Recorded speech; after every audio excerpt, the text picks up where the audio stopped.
I don't know if you can tell or not, but मैं हमेशा से ही haunted houses से काफी फैसिनेटेड रहा हूँ। ऐसा नहीं है कि मुझे भूतों में विश्वास है, बट जब भी मैं किसी हॉन्टेड हाउस को देखता हूँ तो मुझे आई डोंट नो कुछ वियर्ड फील होता है। इन हॉन्टेड हाउसेस को देखकर मुझे ऐसा लगता है कि समथिंग इज रॉन्ग, लाइक इस घर को यहाँ पर नहीं होना चाहिए। And this feeling is not coming from my fear. मुझे इन्हें देखकर एक अनकैनी फेमिलियरिटी महसूस होती है। I don't know how to explain it to you, but I will try. जो तुम इन इमेजेस को देखकर फील कर रहे हो वैसा ही मुझे इन हॉन्टेड हाउसेस को देखकर फील होता है।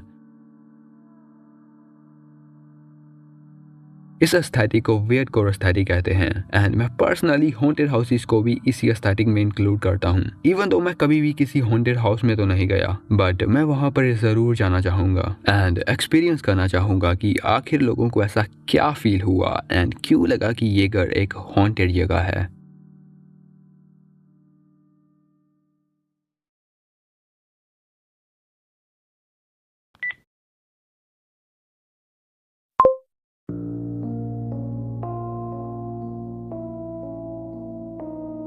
अगर कई सालों तक कोई सुंदर घर अबैंडन रहता है तो वो घर डरावना लगने लगता है। अगर वही अबैंडन घर किसी सुनसान जगह पर हो तो ये एक convenient yet ideal plot point बन जाता है to set up your horror story. And जब भी मैं अपनी राइटिंग में हॉन्टेड हाउसेस को इंक्लूड करता हूँ एंड पूरा प्लॉट उस हॉन्टेड हाउस के अराउंड रिवॉल्व करता है तो for me it is difficult to give a character to that house. I am not sure, but मुझे ऐसा लगता है कि हॉन्टेड हाउस को फिल्म में दिखाना इज कंपैरेटिवली ईजियर देन उसे राइटिंग्स में दिखाना। रीडर्स को हॉरर या उस घर के कैरेक्टर को अच्छे से फील करवाने के लिए तुम्हें घर के बारे में छोटी से छोटी डिटेल्स को बताना पड़ेगा। खैर, there is much more, but उसे हम साइड में रखते हैं।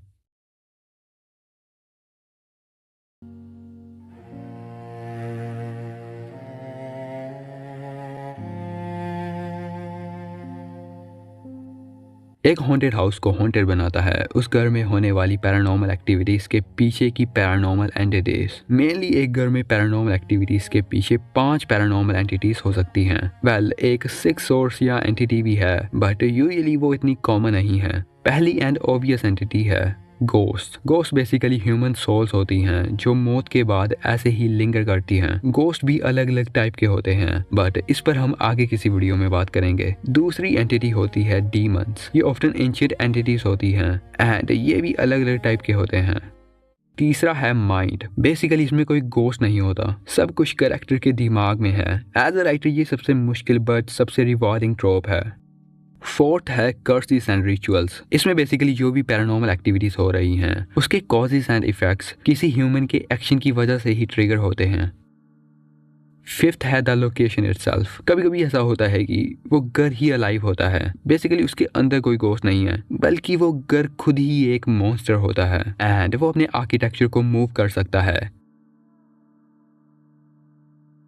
बेसिकली ये 5 चीजें किसी घर को हॉन्टेड बनाती हैं। आई नो मैंने तुम्हें ये बिल्कुल शॉर्ट में बताया है, but literally there is so much more and मैं उन पर फ्यूचर में वीडियो बनाऊंगा। वेल, अगर तुम खुद एक हॉरर स्टोरी लिख रहे हो तो तुम इनमें से किसी भी एंटिटी को लेकर उसमें अपने कुछ एलिमेंट्स डाल सकते हो। बट जब भी तुम हॉन्टेड हाउसेस के बारे में लिखना शुरू कर रहे हो तो तुम्हारे दिमाग में ये क्वेश्चन आता है कि यहाँ पर कौन सी एंटिटी रहती है। लेकिन शायद आई थिंक सही क्वेश्चन ये होना चाहिए कि इस घर ने आखिर क्या देखा है। मुझे ऐसा लगता है कि हॉन्टेड हाउसेस इसलिए डरावने नहीं होते क्योंकि वहां पर कोई पैरानॉर्मल एंटिटी रहती है, बल्कि इसलिए होते हैं क्योंकि वो जगह किसी और के रहने के लिए बनाई गई थी। एंड जब भी हम ऐसी जगह पर खड़े होते हैं यहाँ हम बिलोंग नहीं करते, तो हमेशा ऐसा लगता है कि जैसे कोई हमें देख रहा हो। एंड अगर ये सेम फीलिंग तुम रीडर्स को भी फील करवा पाओ तो तुम्हारी स्टोरी ने अपना काम कर दिया।